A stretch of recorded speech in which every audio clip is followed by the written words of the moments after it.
Jumpa lagi di TV. Yang namanya milih laptop itu emang menyusahkan. Nah, kali ini kita akan bantu kalian bagaimana caranya memilih sebuah laptop ya.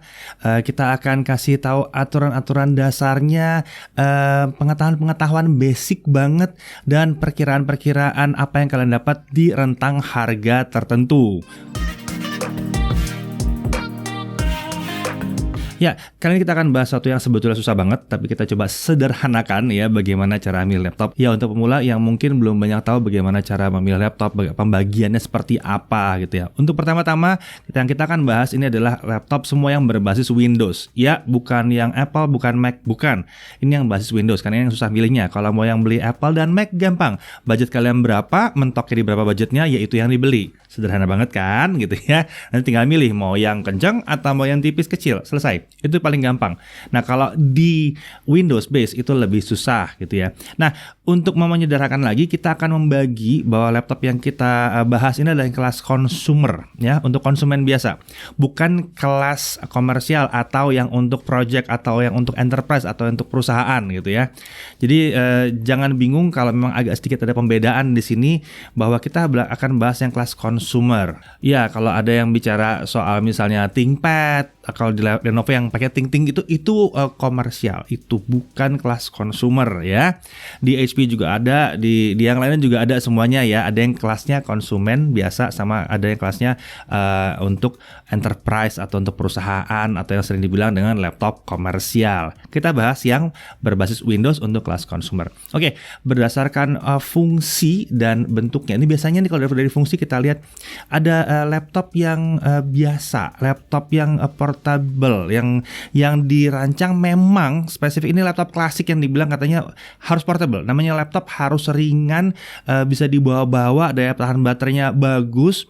Dan ringan ini biasanya targetnya adalah 1,6 kg ke bawah. Biasanya ini ya. Biasanya laptop ini kecil-kecil, tipis-tipis ya. Ya nggak tipis ya, laptop gitu, laptop biasa gitu, laptop standar gitu. Biasanya kayak gini. Variannya bisa macam-macam. Laptop seperti ini tuh bisa ada yang sampai 800 gram, kita udah pernah tes kemarin. Ada Dynabook segala macam. Terus ada juga yang bisa convertible, yang bisa berubah jadi apa? Ya, nah yang bisa berubah jadi tablet begini gitu misalnya, ada macam-macam gitu. Nah, tapi biasanya ini yang diutamakan adalah portable, adalah kemudahan membawa, ringan, gampang dibawa, performance belum yang nomor satu, walaupun performance jadi penting, nanti seiring dengan harga performance juga ada gitu ya.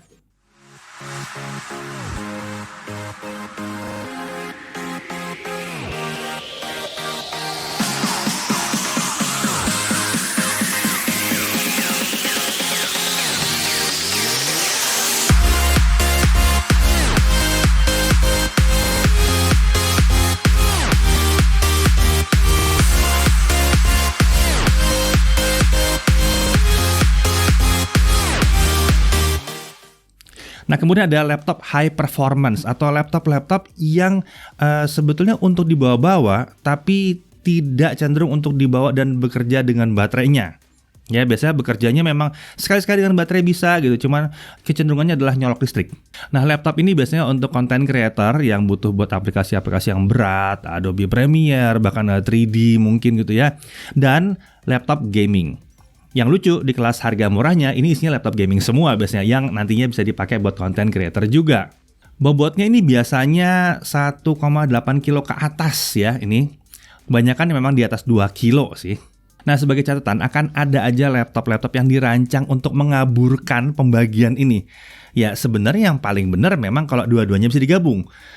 Bayangkan sebuah laptop yang bisa jalan gaming AAA kenceng di 4K dengan bobot 1 kg saja bisa dibawa kemana-mana dan baterainya bisa tahan 20 jam. Wah, itu dream come true, tapi sayangnya sampai sekarang belum bisa. Jadi kita masih harus membelah ya dua kategori ini.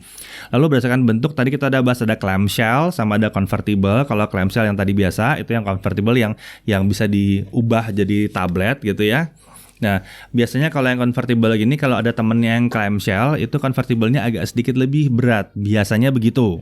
Kenapa? Karena ada mekanisme di hinge-nya ini di sini tuh lebih berat, dan bagian atas dan bawah tuh harus sama-sama dijagain supaya sama-sama kokoh. Biasanya begitu ya. Nah, kalau untuk yang convertible atau yang dibilang ada yang bilang 2-in-1, ada yang bilang convertible gitu ya. Ini layarnya adalah layar touchscreen karena otomatis dia akan bisa jadi tablet seperti ini kan. Jadi dipakai sebagai tablet. Jadi touchscreen dan sebagian besar itu sudah kompatibel dengan pen. Harus dicek juga yang mana yang kompatibel dengan pen. Biasanya sih yang menengah ke atas sih. Beberapa bahkan ada yang sudah dibundling dengan pen. Itu mesti dicek juga kalau memang kalian betul-betul butuh pennya. Kalau ada pertanyaan apakah bisa pakai pen yang biasa, yang murah itu biasanya beda ya. Jadi ada pressure levelnya segala macam itu akan jadi beda. Jadi pennya memang pen khusus. Sementara untuk clamshell biasanya ini arahnya lebih ke performance, lebih ke bobot gitu ya. Jadi kalau lihat yang ringan-ringan banget itu biasanya modelnya clamshell yang hanya bisa dibuka. Dan kalau dibuka tuh ada berapa macam. Ada yang bisa dibuka sampai segini doang. Ada yang bisa kayak begini dibuka sampai lurus. Preferensi saya adalah yang bisa dibuka sampai lurus ini akan lebih enak karena ini menjaga dari masalah-masalah di atas meja. Kalau misalnya kesamber atau gimana gitu ya, dia lebih aman jadinya. Nah, yang seperti ini biasanya lebih ringan atau lebih kencang. Ya, pilihannya kayak gitu. Umumnya nggak datang dengan touchscreen, tapi tidak menutup kemungkinan bahwa ada yang pakai touchscreen. Dell XPS biasanya tuh walaupun dia clamshell tapi masih ada touchscreen-nya, dan beberapa tipe lain juga seperti itu. Nah, kemudian kita masuk ke masalah storage ya. Kalau storage udahlah, kalau laptop sudah SSD aja. Jangan ada yang komplain, jangan ada yang bilang, wah kalau pakai hard disk kan lebih murah. Iya, lebih murah.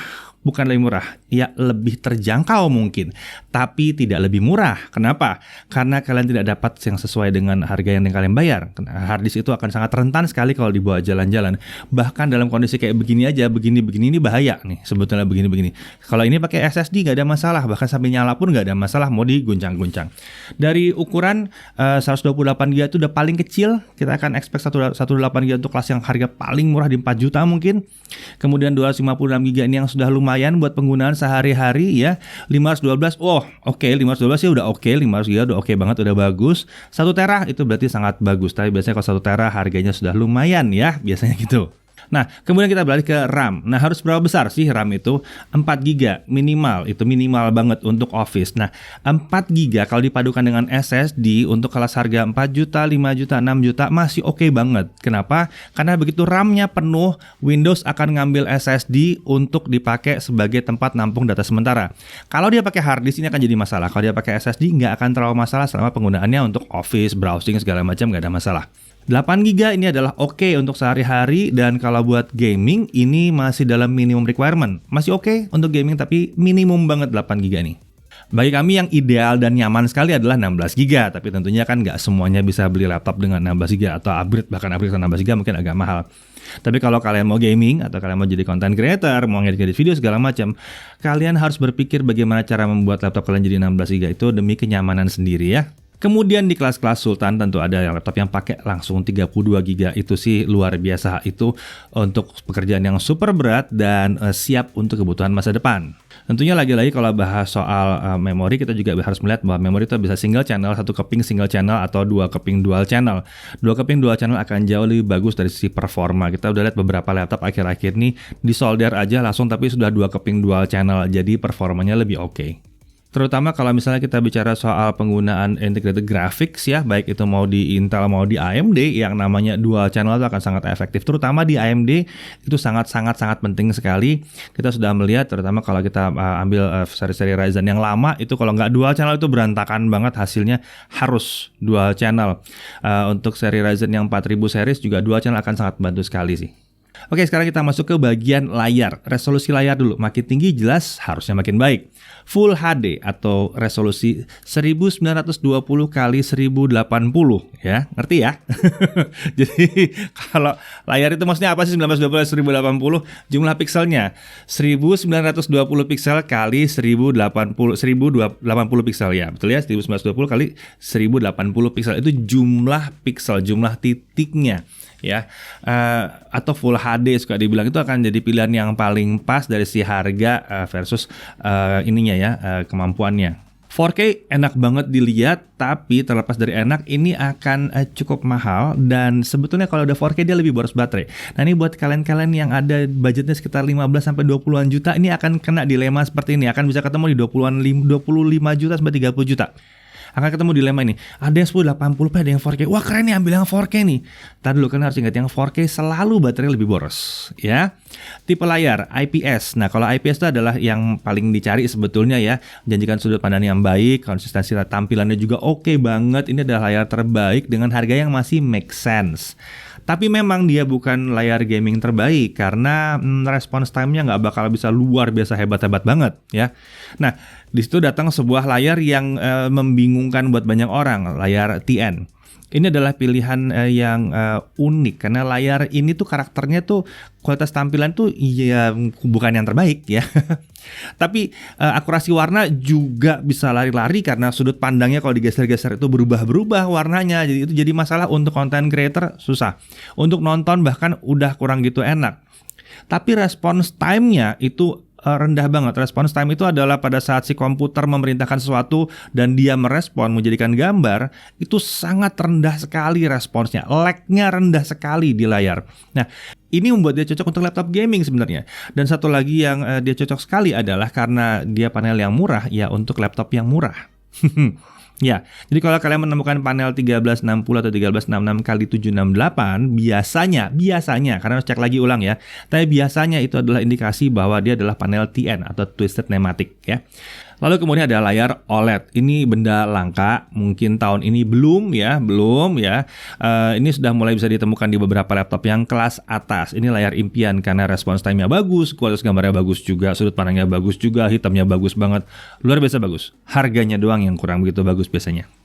Dan mungkin ada yang nanya sRGB-nya berapa? sRGB, kata yang tepat untuk mengganti RGB, sRGB atau apapun itu adalah color gamut atau jumlah warna, luasan jumlah warna ya. Untuk kalian yang mau ngedit video dan foto itu sebaiknya minimal kalian harus pakai yang 100% sRGB atau ini mirip dengan 72% NTSC atau NTSC gitu ya. Jadi ini adalah minimumnya. Tentunya kalau ada yang dapat 100% Adobe RGB itu lebih luas lagi. Itu keren banget. Atau ada yang dapat DCI P3, DCI P3 itu juga luas ya. Tapi itu lebih ke arah video kalau DCI P3. Jadi ada banyak pilihan layar dan paling rendahnya adalah 100% sRGB atau 72% NTSC kalau kalian ada hubungan dengan warna atau cek warna, kualitas warna segala macam ya. Untuk e-sport tentunya pilihan 120-144 Hz itu yang akan sangat membantu sekali. Nah sekarang masuk ke prosesor. Yang disarankan kalau Intel itu minimum adalah core based Celeron. Jadi Celeron tapi yang core based ya. Tahu dari mana? Cek review kami. Biasanya kami akan sebut ini yang core based, ini yang core based, ini yang bukan core based gitu ya. Biasa cara lihatnya adalah gini, namanya. Depannya pakai, kalau dia pakai N4000, N4100 itu bukan yang basisnya di core, bukan. Kalau dia berujung akhirnya ada U-nya, nah itu yang 4205U gitu, 5405U, 6405U. Nah itu biasanya yang basisnya adalah core. Untuk AMD paling rendah yang bisa dipilih adalah yang bagus adalah Athlon, tapi tentunya bukan Athlon yang zaman dahulu kala ya, Athlon yang berbasis arsitektur Zen. Contohnya misalnya Athlon 300U misalnya ya. Ini masih oke performanya. Untuk seri N di Celeron atau terutama seri A di AMD saya rasa kurang bisa disarankan untuk saat ini. Untuk grafis, ini menarik, sistem grafis apapun akan cocok kalau pekerjaan kalian adalah office dan content consumption. Nonton Netflix, nonton segala macam ya. Terus editingnya foto ya, bukan video, editingnya foto. Sistem grafisnya apapun masih cocok, nggak ada masalah. Nah, kalau untuk gaming yang terbaik adalah GPU terpisah dari sistem grafisnya. Sekencang apapun sistem grafis di dalam prosesor itu masih akan terganggu pada saat dipakai buat gaming. Jadi yang sebenarnya GPU terpisah itu lebih asik sebenarnya ya. Perlu diperhatikan bahwa tidak semua laptop dengan GPU terpisah berarti laptop itu bisa dijangkau untuk main game serius AAA kompetitif ya. Ada tipe-tipe sistem grafisnya sendiri. Ada juga GPU yang emang nggak dirancang untuk performa untuk gaming ya, misalnya. Tapi biasanya ini ditambahkan untuk mendukung editing video. Kenapa? Karena ya GPU ini dipakai buat edit video. Beda sama edit foto ya. Untuk aplikasi content creation kayak video gitu ya, yang dipilih memang harusnya GPU-nya Nvidia. Saya bukan pilih kasih, tapi kenyataannya aplikasinya pada pilih kasih ke arah situ. Jadi ya mau nggak mau kita harus bilang ya, yang baik adalah yang pakai GPU Nvidia. Bahkan GPU kelas entry level seperti MX110 ya, itu bisa bantu mengurangi waktu render video ya. Kalau aplikasinya emang support. Contoh Adobe misalnya, Adobe Premiere itu support banget memang. Jadi cek benar-benar kebutuhan grafisnya. Kalau memang ada di gaming dan ada di editing video, kalian harus berpikir untuk cari yang ada GPU terpisahnya ya. Kadang-kadang dalam kondisi seperti ini ke performa prosesor itu cukup aja, sudah baik ya, tapi butuh GPU terpisahnya. Lalu untuk konektivitas sangat disarankan bisa Wi-Fi AC atau Wi-Fi 5, kalau bisa bahkan ada yang Wi-Fi AX atau Wi-Fi 6 ya gitu ya. Nah, ini bisa dicek di dalam spesifikasinya atau ya ditanyakan ya, harusnya ada sih ini. Oke, sekarang udah lumayan jelas mengenai basic yang mau dicari. Mari kita implementasikan pada saat kita milih dan kita lihat di harga range harganya. Untuk di bawah 4 juta sebetulnya nggak banyak laptop yang bisa disarankan di sini sebenarnya ya. Umumnya pilihan terbaik di sini adalah yang di kelas 3 jutaan dengan opsi Celeron. Masih mending lah Celeron seri N itu masih ya oke lah, masih bisa terima lah kalau di sini ya. RAM 4 GB kalau beruntung pakai SSD di sini, layarnya umumnya pakai 1366x768. Tapi saran kami adalah yang paling baik untuk investasi jangka panjang start dari 4-6 juta, bukan di bawah 4 juta sebetulnya ya. Terutama kalau emang mau dipakai serius banget untuk pekerjaan sehari-hari.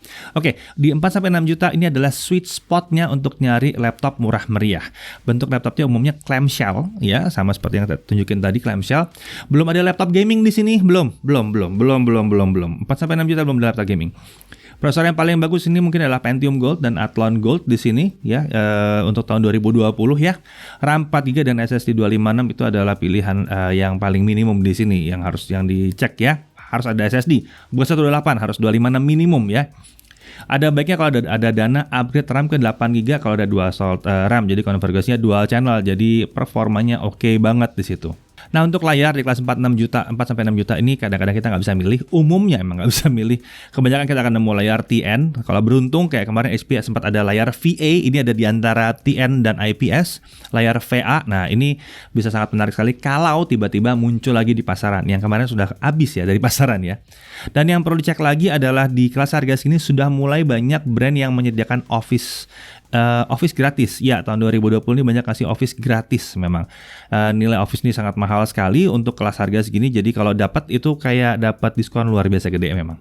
Lalu sekarang kita masuk ke 6-8 juta. Ingat, belum ada laptop gaming di kelas ini untuk sekarang. Untuk tahun 2020 pertengahan ini belum ada ya. Tapi di kelas ini laptopnya sudah mulai serius. Ya, udah mulai serius. Tetap tipis-tipis, tetap ringan dan gampang dibawa, tapi udah mulai serius. Prosesor Core i3, Core i5 itu udah muncul di sini. Ryzen udah mulai keluar di sini, Ryzen 3, udah mulai ada Ryzen 5 juga harusnya mulai ada di sini ya. Beberapa tipe laptop udah pakai discrete graphics baik Radeon maupun GeForce MX ya. Di kelas ini juga udah mulai banyak yang pakai langsung 8 GB dual channel bahkan. Lalu storage-nya atau sarana penyimpan SSD udah bahkan sampai 512 GB. Menyenangkan sekali. Di kelas ini bahkan kita sudah bisa nemu laptop dengan layar Full HD IPS. Walaupun ya memang masih ada yang pakai HD dan TN juga sih ya sayangnya. Cuman ya mungkin Full HD IPS-nya juga belum sampai yang 100% sRGB kalau di kelas ini. Tapi paling tidak dia sudah IPS. Pilihan paling baik di kelas harga ini terpecah dua menurut kami. Yang pertama ya menggunakan AMD Ryzen seri 4000, datang dengan CPU kencang dan GPU lumayan kencang, masih bisa buat gaming.